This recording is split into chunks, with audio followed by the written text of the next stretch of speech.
Hello friends, welcome back to my YouTube channel the Vani classes. Guys, इस video में हम about 70 questions discuss करेंगे, जिसमें से कुछ क्वेश्चंस होंगे आपके जीके के, जिसमें कुछ करंट अफेयर्स भी आएंगे, कुछ चाइल्ड साइकोलॉजी के होंगे, साथ ही कुछ क्वेश्चन हमारे बायोलॉजी सेक्शन के भी होंगे। ठीक है, तो ये वीडियो हमारे एचपीटेड नॉन मेडिकल वालों के लिए, मेडिकल वालों के लिए और आर्ट्स वालों के लिए भी हेल्पफुल रहेगी।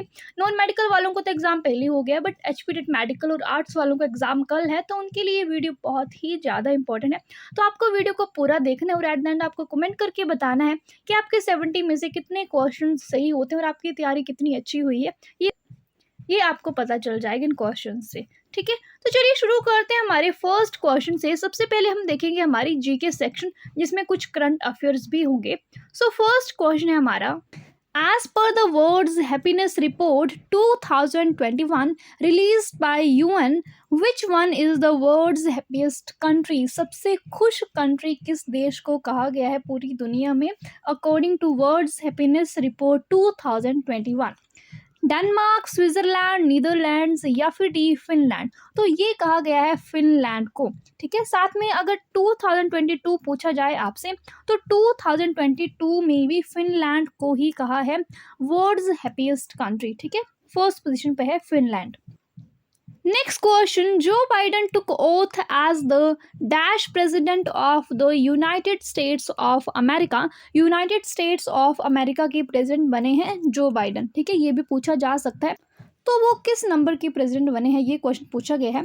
40th, 45th, 46th या फिर डी 47? सो जो बाइडन बने हैं प्रेसिडेंट ऑफ 46th नंबर। ठीक है, 46 प्रेसिडेंट बने हैं जो Biden. Next one, Malana village of Kullu is famous for? जो मलाना गांव है कुल्लू का, क्वेश्चन ये भी पूछा जाता है कि जो मलाना गांव है वो कहाँ पर स्थित है, तो वो है कुल्लू में। ठीक है, और ये किसके लिए फेमस है, ये क्वेश्चन बहुत बार पूछा जाता है। For mineral reserves, Mahadev temple, oldest democracy in the world या फिर डी सिल्वर रिसोर्सेज के लिए? ठीक है, सो मलाना जो गांव है वो फेमस है इसकी सबसे पुरानी डेमोक्रेसी के लिए। ऑप्शन सी होगा हमारा सही answer. Next question, Pongal festival is celebrated in which state? जो पोंगल फेस्टिवल है वो किस स्टेट में मनाया जाता है? ऑप्शन है हमारे केरला, तमिलनाडु, असम या फिर डी कर्नाटका। सो पोंगल मनाया जाता है तमिलनाडु में। ऑप्शन बी होगा हमारा right answer. Next question, what is Chur Chandni? जो चूड़ चांदनी है ये क्या है? क्या एक किसी मेले का नाम है या फिर ये ट्रिब्यूटरी है ब्यास की या फिर किसी चोटी का नाम है या फिर डी नन ऑफ दीज? सो जो चूड़ चांदनी है ये एक पीक का नाम है। ठीक है, एक चोटी का नाम है चूड़ चांदनी। ऑप्शन सी होगा हमारा right answer. Next question, India's first national sports university has been launched in? India की पहली राष्ट्रीय स्पोर्ट्स यूनिवर्सिटी कहाँ पर लॉन्च हुई है? मेघालय, मध्य प्रदेश, असम या फिर डी मणिपुर? सो ये यूनिवर्सिटी लॉन्च हुई है मणिपुर में। ऑप्शन डी होगा हमारा right answer. Next question, on which river bank is Tattapani hot water spring situated? जो तत्तापानी हॉट वाटर स्प्रिंग है वो किस नदी के किनारे पर है? रावी, व्यास, सतलुज या फिर डी यमुना? सो इसका राइट आंसर होगा option C, that is Sutlej नदी के किनारे। नेक्स्ट क्वेश्चन, पत्थर का खेल प्लेड एट? जो पत्थर का खेल है वो कहाँ पर खेला जाता है? हलोग, करसोग, ठियोग या फिर अलोग? ये बहुत इंपॉर्टेंट है, बहुत बार पूछा जाता है। पत्थर का खेल खेला जाता है हलोग में, और हलोग कहाँ पर है? शिमला डिस्ट्रिक्ट में। Okay, next question, when was Dandi March started? जो दांडी यात्रा शुरू हुई वो कब शुरू हुई थी? 1920, 1925, 1930 या फिर 1933? ये भी इंपॉर्टेंट एंड रिपीटेड क्वेश्चन है। सो दांडी मार्च शुरू हुई थी 1930 में। Option C is the right answer. Next question, national youth day is celebrated on? राष्ट्रीय युवा दिवस कब मनाया जाता है? 10 जनवरी, 12 जनवरी, 14 जनवरी या फिर डी 15 जनवरी? ठीक है, सो जो नेशनल यूथ डे है ये सेलिब्रेट किया जाता है 12 जनवरी को। ओके, और ये किससे रिलेटेड है? स्वामी विवेकानंद जी के जन्म दिवस के उपलक्ष्य पर ये मनाया जाता है national youth day. Next question, chakli was the famous coin of which state? ये इंपॉर्टेंट क्वेश्चन है। जो चकली है वो किस स्टेट की फेमस कॉइन थी? कुल्लू, चंबा, कांगड़ा या फिर डी बिलासपुर? तो ये थी चंबा की। ठीक है, सी से याद रखना है, सी से चंबा और सी से Chakli. Option B is the right answer. Next question, justice Hima Kohli has become the first women chief justice of which high court. जो जस्टिस हिमा कोहली हैं वो पहली चीफ जस्टिस बनी है किस हाई कोर्ट की? केरला, मुंबई, तेलंगाना या फिर डी मध्य प्रदेश। सो ये बनी है तेलंगाना की chief justice. Option C is the right answer. Next question, which team won Vijay Hazare trophy 2021। किस टीम ने विजय हजारे ट्रॉफी को जीता था 2021 में? दिल्ली, मुंबई, कोलकाता या फिर डी पंजाब। तो ये जीता था मुंबई ने। Option B is the right answer. Next question, Gauri Devi का Tibba peak situated in which district. जो गौरी देवी का टिब्बा पीक है ये किस जिले में स्थित है? चंबा, कांगड़ा, कुल्लू या फिर डी किन्नौर। ठीक है, तो ये स्थित है चंबा में। Option A is the right answer. Next one, the pass joining Kangra and Bharmour. कौन सा पास है जो कांगड़ा को भरमौर के साथ जोड़ता है? जालसू, दुलवी, तमसर या फिर डी कुक्ति। तो इस पास का नाम है Jalsu pass. Option is the right answer. Next one, Beas leaves Kangra district at. जो ब्यास नदी है वो कांगड़ा डिस्ट्रिक्ट को कहाँ से छोड़ती है? नीलम, संधोल, मीरथल या फिर ए नन ऑफ दिस। ठीक है, सो ये छोड़ती है मीरथल से। कांगड़ा डिस्ट्रिक्ट को मीरथल से छोड़ती है और संधोल से एंटर करती है। कहाँ से एंटर करती है? संधोल से एंटर करती है और मीरथल से छोड़ती है। Next one, Parakram Diwas is observe to celebrate on birth anniversary of. जो पराक्रम दिवस है वो किसकी बर्थ एनिवर्सरी के दिन सेलिब्रेट की जाती है? एपीजे अब्दुल कलाम, अटल बिहारी वाजपेयी, सुभाष चंद्र बोस या फिर D none of this. So ये सेलिब्रेट की जाती है on the birth anniversary of Subhash Chandra Bose. Option C is the right answer. और ये सेलिब्रेट की जाती है 23 जनवरी को। ठीक है। Next one, which state government decided to start world's largest floating solar project by 2023? Himachal Pradesh, Punjab, Madhya Pradesh या फिर डी कोलकाता। सो इसका राइट आंसर होगा Madhya Pradesh. Option C is the right answer. Next question, the famous Sangla valley is in. जो Sangla valley है, प्रसिद्ध Sangla valley है, वो कहाँ पर स्थित है? किस जिले में स्थित है? लाहौल, किन्नौर, मंडी या फिर डी शिमला। ठीक है, तो सांगला वैली स्थित है किन्नौर में। Option B is the right answer. Next question, Doon valley is in which district of Himachal Pradesh. जो दून वैली है वो हिमाचल प्रदेश के किस जिले में स्थित है? सोलन, बिलासपुर, शिमला या फिर डी चंबा। राइट आंसर होगा इस क्वेश्चन का option A, that is Solan.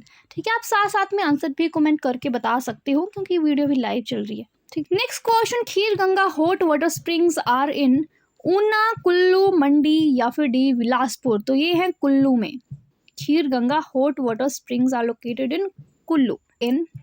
Next question, Vyas Kund is located in. जो व्यास कुंड है जहाँ से व्यास नदी निकलती है वो कहाँ पर स्थित है? कुल्लू, हमीरपुर, मंडी या फिर डी चंबा। सो जो व्यास कुंड है ये भी कुल्लू में ही स्थित है।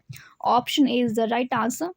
Next one, Shri Naina Devi sanctuary is in. जो श्री नैना देवी सेंचुरी है वो कहाँ पर है?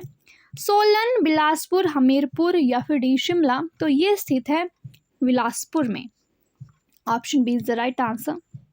Next question, where is Rajiv Gandhi government post graduate ayurvedic college located? Tanda, Shimla, Kullu या फिर डी पपरोला। ठीक है, so Rajiv Gandhi government post graduate ayurvedic college है पपरोला में। ओके, कांगड़ा डिस्ट्रिक्ट के पपरोला में स्थित है और ये कब एस्टैब्लिश किया गया था? इन 1978 में। Okay, next one, where is the police training centre located in HP? जो पुलिस ट्रेनिंग सेंटर है, पुलिस ट्रेनिंग कॉलेज है वो कहाँ पर स्थित है? जुंगा, डरोह, नाहन या फिर डी मंडी। ठीक है, तो ये स्थित है कांगड़ा जिले के डरोह में। Option B is the right answer. Next one, Kahluri is the dialect of which district? जो कल्हूरी भाषा है, कल्हूरी बोली है, वो किस डिस्ट्रिक्ट की बोली है? मंडी, हमीरपुर, किन्नौर या फिर डी बिलासपुर। बहुत ही बेसिक है, बहुत बार पूछा जाता है। इसका सही आंसर होगा option D, that is Bilaspur. जो कल्हूरी है ये बोली है बिलासपुर जिले की। The author of book cultural heritage of the Himalayas is? इस बुक के लेखक कौन है? वी.एस. ओहारी, एस.एस. शशि, के.एल. वैद्य या फिर डी एम सेठ। ठीक है, so the author of book cultural heritage of the Himalayas is KL Vedya, which means Kishori Lal Vedya. Option C is the right answer. Next one, at which place God जमालू is worshipped, जो भगवान जमालू की पूजा कहाँ पर होती है? मणिकरण, निर्मंड, मलाना या फिर D Vashishtha. तो इनकी पूजा होती है मलाना में, अभी बात की थी हमने मलाना की, वहीं पर इनकी पूजा होती है। Next one, who became the first woman fighter pilot to participate in the Republic Day fly past? Avani Chaturvedi, Bhawana Kanth, Shailja Dhami या फिर डी मोहना सिंह जित्रवाल। इसका राइट आंसर होगा option B, that is Bhawana Kanth. Okay, option B is the right answer. Next one, Phulaich is a festival of, जो Phulaich festival है, फुलेज त्योहार है, वो किसका त्योहार है?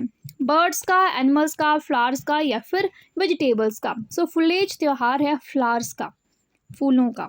Option C is the right answer. और आपको कमेंट करके बताना है कि ये जो फुलेज है ये किस डिस्ट्रिक्ट में मनाया जाता है। ओके, अब आती है हमारी चाइल्ड साइकोलॉजी। जी के सेक्शन के 30 क्वेश्चंस हमने डिस्कस कर लिए, अब हम 30 क्वेश्चंस देखेंगे चाइल्ड साइकोलॉजी के। Question number 31 is the modern psycholinguistic theory was developed by Kohler, Skinner, पियाजे या फिर D Chomsky. So modern psycholinguistic theory किसने दी है? ये दी है चॉम्स्की ने। ऑप्शन डी होगा हमारा right answer. Next question, personal, bodily knowledge and musical are intelligence of concern to. जो पर्सनल इंटेलिजेंस, बॉडीली नॉलेज या फिर म्यूजिकल इंटेलिजेंस दी है वो किसने दी है? स्टर्नबर्ग, गार्डनर, बिने या फिर डी टर्मन। ठीक है, तो ये क्वेश्चन आया है आपको थ्योरी ऑफ मल्टीपल इंटेलिजेंस जो दी है हर्ट गार्डनर ने, तो ऑप्शन बी होगा इसका राइट आंसर। अब उन्होंने 8 टाइप्स दी थी इंटेलिजेंस की, तो उन 8 टाइप्स को मैं आपको बता देती हूँ क्योंकि आपसे क्वेश्चन पूछा जा सकता है। ठीक है, जिसमें से फर्स्ट टाइप थी उनकी linguistic intelligence. First one is linguistic, second one is logical mathematical, logical mathematical. ठीक है, third one is special. Okay, next one is, fourth one is musical intelligence, fifth one is bodily knowledge. ठीक है, जो question में भी पूछा गया है। Sixth one is interpersonal, this is interpersonal. और सेवंथ जो है वो है इंट्रापर्सनल, इंटर एंड इंट्रा, ये आपको ध्यान रखना है। एंड लास्ट है हमारी नेचुरलिस्टिक, नेचुरलिस्टिक। ठीक है, ये 8 टाइप्स दी हैं थ्योरी ऑफ मल्टीपल इंटेलिजेंस में गार्डनर ने। ठीक है, सो जो लिंग्विस्टिक है उसका अर्थ ये है कि ये उनसे रिलेट करती है जिनके लैंग्वेज स्किल्स हों, जैसे रीडिंग, हेयरिंग, स्पीकिंग, जो भी लैंग्वेज से रिलेट करते हैं उस तरह की इंटेलिजेंस आती है हमारे लिंग्विस्टिक में। सेकेंड आती है लॉजिकल मैथमेटिकल। सो मैथमेटिकल है कि जो रिलेट करते हैं मैथ से, जैसे अल्बर्ट आइंस्टाइन थे, APJ अब्दुल कलाम सर थे, तो हम कह सकते हैं कि वो लॉजिकल मैथमेटिकल इंटेलिजेंस वहाँ पर थी। ठीक है, नेक्स्ट आती है हमारी स्पेशल इंटेलिजेंस यानी कि स्थानिक बुद्धि। इसमें स्किल्स होती हैं कि अगर कोई विजुअल इमेजेस बना सकता है तो उसको हम कह सकते हैं स्पेशल इंटेलिजेंस है वो पर्सन। जैसे आर्किटेक्ट्स होते हैं, सर्जन्स होते हैं, इंटीरियर डेकोरेटर्स वगैरह होते हैं, पेंटर्स वगैरह होते हैं, तो वहाँ पर आती है स्पेशल इंटेलिजेंस। ठीक है, नेक्स्ट आती है म्यूजिकल यानी कि जो भी म्यूजिक से रिलेट करते हैं, जैसे उनमें कैपेसिटी हो म्यूजिक को प्रोड्यूस करने की, मैनिपुलेट करने की, तो वहाँ पर आती है म्यूजिकल इंटेलिजेंस। फिर आती है हमारी बॉडीली नॉलेज, जैसे जो भी एथलीट्स होते हैं, डांसर्स वगैरह होते हैं, तो उनको हम कह सकते हैं कि बॉडीली नॉलेज या फिर बॉडीली काइनेस्थेटिक हम उनको कहते हैं। देन आते हैं इंटरपर्सनल, इंटरपर्सनल यानी कि अंतर्वैयक्तिक बुद्धि। ठीक है, कि हम दूसरों के बिहेवियर को समझ पाएँ, जैसे जो काउंसलर्स होते हैं, साइकोलॉजिस्ट होते हैं, है ना, वो होते हैं इंटरपर्सनल इंटेलिजेंस, वहाँ पर हम कह सकते हैं। एक आती है इंट्रापर्सनल, इंट्रा मतलब अंतर्वैयक्तिक, हम अपने बारे में समझ पाएँ, जैसे कुछ लोग हमें मोटिवेशन देते हैं ताकि हम खुद को समझ सकें, तो वहाँ पर आती है intrapersonal intelligence. Last one is naturalistic, यानी कि प्राकृतिक बुद्धि, जिनको प्रकृति से प्रेम हो, जैसे फार्मर्स होते हैं, बोटेनिस्ट होते हैं, जूलॉजिस्ट होते हैं, गार्डनर्स होते हैं, तो वहाँ पर आती है नेचुरलिस्टिक इंटेलिजेंस। ठीक है, तो ये 8 टाइप हैं हमारे मल्टीपल इंटेलिजेंस थ्योरी के। तो आपको ये ऐसे याद रख सकते हो आप इनके नेम, अगर क्वेश्चन आया तो आपको देख लेना इसमें से। ठीक है, next one, failure to develop consistent identity result in, अगर बच्चा आइडेंटिटी ना फॉर्म कर पाए तो कौन सा क्राइसिस डेवलप होता है। ये क्वेश्चन आया आपको एरिक एरिक्सन की थ्योरी से, theory of psycho social development से। तो ऑप्शंस हैं इसकी इन्फीरियोरिटी, रोल कन्फ्यूजन, स्टैग्नेशन या फिर डी सोशल आइसोलेशन। सो एरिक एरिक्सन ने कहा कि अगर बच्चा आइडेंटिटी डेवलप नहीं कर पाता है तो उसमें क्राइसिस आएगा रोल कन्फ्यूजन का। ऑप्शन बी होगा हमारा राइट आंसर। प्रीवियस वीडियोस में मैंने आपको इस थ्योरी की पूरी 8 स्टेजेस बताई हैं, तो उन वीडियोस को आप देख सकते हो, वहाँ से आपको पता चल जाएगा। ठीक है, और इसकी एज मैं आपको बता देती हूँ। एज आती है इसमें 12 to 20, यानी कि जो एडोलेसेंस एज होती है ना, उसमें आता है ये crisis. Next one, according to JB Watson, psychology is a science of, JB Watson के अनुसार जो साइकोलॉजी है वो किसकी साइंस है। सोल, माइंड, बिहेवियर या फिर डी ब्रेन। बहुत इजी, बहुत बार पूछा जाता है। राइट आंसर होगा option C, that is behaviour. JB Watson ने कहा जो साइकोलॉजी है ये बिहेवियर की साइंस है। Okay, next one, who is the father of individual psychology. ये भी रिपीटेड है और इम्पोर्टेंट है। इंडिविजुअल साइकोलॉजी का फादर किन्हें कहा जाता है। ऑप्शन है हमारे डेविड हल, थॉर्नडाइक, अल्फ्रेड बिने या फिर डी अल्फ्रेड एडलर। ठीक है, तो ये कहा जाता है अल्फ्रेड एडलर को फादर ऑफ इंडिविजुअल साइकोलॉजी। अगला प्रश्न है, who said that person with high IQ were not necessarily creative, creative ideas could come from person who did not have a very high IQ। ये किसने कहा कि अगर किसी बच्चे का IQ है, ज़्यादा IQ है, तो जरूरी ही नहीं वो क्रिएटिव है। जो क्रिएटिव आइडियाज़ हैं वो उन बच्चों से भी आ सकते हैं जिनका IQ इतना ज़्यादा नहीं होता है। सो ये स्टेटमेंट किसने दी। ठीक है, कटेना, टोरेंस, टर्मन या फिर डी बेकर मेहदी। सो ये स्टेटमेंट दी है टर्मन ने। ऑप्शन सी होगा हमारा राइट आंसर। अगला प्रश्न है, अ पॉजिटिव रीइंफोर्सर इज, इनमें से कौन सा एक पॉजिटिव रीइंफोर्सर है। पनिशमेंट, रिवॉर्ड, लाउड नॉइज या फिर डी फियर। तो पनिशमेंट भी नेगेटिव रीइंफोर्सर है, लाउड नॉइज भी नेगेटिव है, फियर भी नेगेटिव है। पॉजिटिव रीइंफोर्सर है हमारा रिवार्ड। ठीक है, हम पुरस्कार देते हैं तो वो पॉजिटिव रीइंफोर्सर होता है। Transfer of learning is easier in, जो ट्रांसफर ऑफ लर्निंग होती है वो किस तरह की सिचुएशंस में ईजी होती है। Similar situations, dissimilar situations, similar and dissimilar, both, none of these. ठीक है, so transfer of learning easy होता है सिमिलर सिचुएशंस में। Option is the right answer. Next one, during conception period between 2 to 8 weeks is known as, गर्भ धारण किस में जो पीरियड होता है 2 से 8 सप्ताहों का, उसको क्या कहते हैं। जर्मिनल, एम्ब्रियोनिक, फीटल या फिर D none of these. So इसको कहा जाता है embryonic period. Option B is the right answer. Next one, insight learning model was presented by, हर बार, लगभग हर बार ही क्वेश्चन पूछा जाता है आपको इनसाइड थ्योरी से। ठीक है, सभी को पता होगा। ऑप्शंस देख लेते हैं बट पहले, Thorndike, Bandura, Tolman, Kohler. So insight learning model दिया कोहलर ने। ठीक है, insight theory of learning. Next one, learning disabilities related to readings are, जो लर्निंग डिसेबिलिटी रिलेट करती है रीडिंग से, बहुत बार पूछा जाता है, इंपॉर्टेंट है, लगभग हर बार क्वेश्चन आता है आपको लर्निंग डिसेबिलिटीज से। आपको सभी लर्निंग डिसेबिलिटीज का पता होना चाहिए क्योंकि एक क्वेश्चन तो आपको मिलेगा ही मिलेगा। ठीक है, ऑप्शंस देख लेते हैं, dyslexia, dyscalculia, dysgraphia, dyspraxia. So learning disability जो रिलेट करती है रीडिंग से वो होती है हमारी डिसलेक्सिया। ठीक है, डिसकैल्कुलिया होती है मैथ से, कैलकुलेशन से, ग्राफिया होती है राइटिंग से, डिस्प्रैक्सिया होती है मोटर स्किल्स से। Okay, next question, the principle of Jean पियाजे इज नॉन एज, जो जीन पियाजे ने प्रिंसिपल दिया था, आप ये भी बोल सकते हो जो जीन पियाजे ने थ्योरी दी थी वो किससे रिलेट करती है। Stage principle, cognitive principle, moral principle, social principle. तो आप सभी को पता है ये रिलेट करती है हमारे कॉग्निटिव प्रिंसिपल से, क्योंकि उन्होंने थ्योरी दी थी, theory of cognitive development. Okay, next one, how many levels are determined in the principle of Kohlberg, जो कोहलबर्ग ने थ्योरी दी थी, कौन सी, मोरल डेवलपमेंट। ओके, तो उसमें कितने लेवल्स उन्होंने दिए थे? 2, 4, 6 या फिर 3? सो उन्होंने दिए थे 3 लेवल्स, और हर लेवल में फर्दर 2 स्टेजेस थी, यानी कि टोटल 6 स्टेजेस दी थी कोहलबर्ग ने अपनी थ्योरी में, और 3 लेवल्स दिए थे। ऑप्शन डी होगा हमारा right answer. Next one, Vygotsky was the psychologist of, जो वाइगोत्स्की थे वो कहाँ के साइकोलॉजिस्ट थे? इंडिया, रशिया, अमेरिका या फिर डी जर्मनी? ठीक है, तो ये साइकोलॉजिस्ट थे रशिया के, Russian psychologist. Option B is the right answer. Question number 45. According to Piaget, a child is in which cognitive development stage when he understands reversibility? यानी कि बच्चा किस स्टेज में रिवर्सिबिलिटी को समझता है? ठीक है, विच मीन्स रिवर्सिबिलिटी आप कैसे बोल सकते हो, जैसे 1, 2, 3, 4, 5, 6, ये भी हमारे पास कितनी बॉल्स हैं? 6 हैं।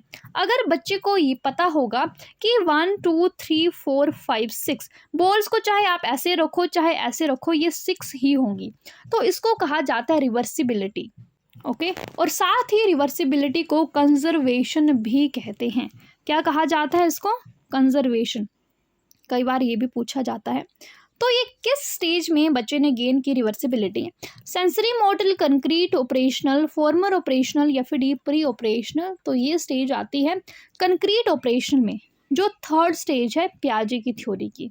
ठीक है, इस स्टेज में और भी फीचर्स होते हैं, जैसे क्लासिफिकेशन, कंजर्वेशन एंड सीरिएशन। तीनों क्लासिफिकेशन मीन्स कि बच्चा क्लासीफाई कर पाता है ट्राइएंगल में, सर्कल में और रेक्टेंगल में। ठीक है, कंजर्वेशन मैंने आपको बता दिया। एक आती है सीरिएशन, यानी कि बच्चा असेंडिंग और डिसेंडिंग ऑर्डर्स को पहचान सकता है। ठीक है, तो ये तीनों फीचर्स होते हैं आपकी कंक्रीट ऑपरेशन से जो पूछे जाते हैं। Next one, the aim of child centred education is, जो चाइल्ड सेंटर्ड एजुकेशन होती है उसका उद्देश्य क्या है? Okay, to fulfil the needs of teacher, teacher की ज़रूरतों को पूरा करना। To teach according to needs of child, बच्चे की ज़रूरत के अनुसार पढ़ाना। To solve problems of school, school की प्रॉब्लम्स को सॉल्व करना। Try to do the progress of country, देश की प्रोग्रेस में हेल्प करना। ठीक है, राइट आंसर क्या होगा? राइट आंसर होगा इस क्वेश्चन का कि हमें बच्चे की नीड्स के अकॉर्डिंग पढ़ाना है। बच्चा किस तरह से पढ़ना चाहता है, उसका एज लेवल क्या है, उसका ग्रेड लेवल क्या है, उस तरह से पढ़ाना, वो होता है चाइल्ड सेंटर एजुकेशन का aim. Okay, next one, first centre of education of child is, बच्चा सबसे पहले कहाँ से शिक्षा ग्रहण करता है? आप ये भी कह सकते हो फर्स्ट सोशलाइजेशन एजेंसी क्या है बच्चे की, दोनों एक ही बात है। सोसाइटी, स्कूल, फैमिली या फिर peers. So first socialisation agency भी आती है हमारी फैमिली, और फर्स्ट सेंटर ऑफ एजुकेशन भी बच्चे का फैमिली ही है। सबसे पहले बच्चा फैमिली से ही सीखता है। अगला प्रश्न है टीचिंग एड इज और आर, इनमें से टीचिंग एड्स कौन कौन सी हैं? Chart, model, maps, all of these. So ये तीनों क्या है? टीचिंग एड्स हैं, जिनके थ्रू टीचर्स पढ़ाते हैं ताकि बच्चे लर्न कर सकें। Okay, next one, communication with students means, बच्चों के साथ कम्युनिकेशन का क्या अर्थ है? Asking them to do a task, कि हमें बच्चों को बोलना है कि आप ये काम करो, या फिर आइडियाज़ एक्सचेंज करना है, या फिर बच्चों को डायरेक्शंस देनी है, या फिर बच्चों को इन्फॉर्म करना है आपके अपने आइडियाज़ के बारे में। ठीक है, सो कम्युनिकेशन का अर्थ होता है कि एक्सचेंज करना है आइडियाज़ को। आप भी बच्चों को अपने आइडियाज़ देंगे, बच्चे भी अपने आइडियाज़ आपको देंगे, उसे कहा जाता है कम्युनिकेशन। टू वे प्रोसेस है कम्युनिकेशन। ठीक है, next question, what will be the IQ of a 20-year-old boy whose mental age is 15 years? मैं आपके लिए हर बार इस तरह का क्वेश्चन लेकर आती हूँ क्योंकि क्वेश्चन पूछे जाते हैं इस तरह के। ठीक है, सो क्वेश्चन ये पूछा गया है कि किसी बच्चे की मेंटल एज है कितनी? 15 ईयर्स, और उसकी क्रोनोलॉजिकल एज कितनी है, मतलब कि उसकी एक्चुअल एज कितनी है? 20 ईयर्स। तो आप सभी को पता है कि IQ कैलकुलेट करने का फॉर्मूला क्या होता है? Mental age divided by chronological age multiply by 100। Values put करेंगे, 10/20 multiply by 100। Okay, right answer क्या होगा हमारा? 15 multiply by 5 is equal to 75। इस बच्चे का IQ होगा 75। Option B is the right answer. Next one, Who has given unifactor theory of intelligence? Unifactor theory of intelligence किसने दी है? स्पीयरमैन, बिने, थॉर्नडाइक या फिर टर्मन? तो ये दी है बिने ने। ओके, और स्पेरमैन ने दी है टू फैक्टर थ्योरी। ये बहुत ही बेसिक है, बहुत बार आता है। Next one, who propounded SOI? SOI किसने दिया? अब SOI की फुल फॉर्म है स्ट्रक्चर ऑफ इंटेलेक्ट, ठीक है, दिस इज SOI। तो ये किसने दिया? गार्डनर, गिलफोर्ड, ग्रीन या फिर डी स्पेरमैन? तो ये दिया है गिलफोर्ड ने। Option B is the right one. Next question, intelligence is concrete, abstract and social, who said? ये किसने कहा कि जो इंटेलिजेंस होती है वो कंक्रीट है, एब्स्ट्रैक्ट है और सोशल है? मूर्त, अमूर्त और सामाजिक। थॉर्नडाइक, स्किनर, चॉम्स्की या फिर डी पियाजे? तो ये कहा किसने? थॉर्नडाइक ने। Option A is the right answer. Next one, the person with disability act 1995 emphasises, जो PWD एक्ट आया था 1995 में, वो क्या कहता है? कि इक्वल अपॉर्चुनिटी दी जाए, प्रोटेक्शन ऑफ राइट्स हो, फुल पार्टिसिपेशन हो या फिर ऑल ऑफ दीज। सो इसने इन तीनों पर एम्फेसिस किया है। राइट आंसर होगा option D, that is all of these. Next question, what things should be considered while designing a syllabus? किन बातों का ध्यान रखना चाहिए जब सिलेबस को डिजाइन किया जाता है? तो okay, first one, ability and interest of the students, बच्चों की एबिलिटी और इंटरेस्ट को ध्यान में रखना है, ठीक है। Next one, relating to the jobs, jobs को ध्यान रखकर सिलेबस बनाना है, या फिर according to the needs of society, या फिर सोसाइटी की ज़रूरतों के हिसाब से सिलेबस बनाया जाए, या फिर नन ऑफ दीज। तो इस क्वेश्चन का राइट आंसर होगा ऑप्शन है कि हमें बच्चों की एबिलिटी और इंटरेस्ट के हिसाब से सिलेबस को डिज़ाइन करना है। Next one, special education is related to, जो स्पेशल एजुकेशन होती है वो किससे संबंधित है? Education for talented students, talented बच्चों के लिए शिक्षा, education programmes for disabled, disabled बच्चों के लिए एजुकेशन प्रोग्राम, या फिर ट्रेनिंग प्रोग्राम्स फॉर टीचर्स, या फिर D training programmes for retarded. So जो स्पेशल एजुकेशन होती है ये होती है डिसेबल्ड बच्चों के लिए special education programmes. Option B is the right answer. इसलिए जो स्पेशल टीचर्स होते हैं वो भी इन्हीं बच्चों के लिए अपॉइंट किए जाते हैं, ठीक है। Next one, the sign of creative children are, जो क्रिएटिव बच्चे होते हैं उनके क्या साइंस होते हैं?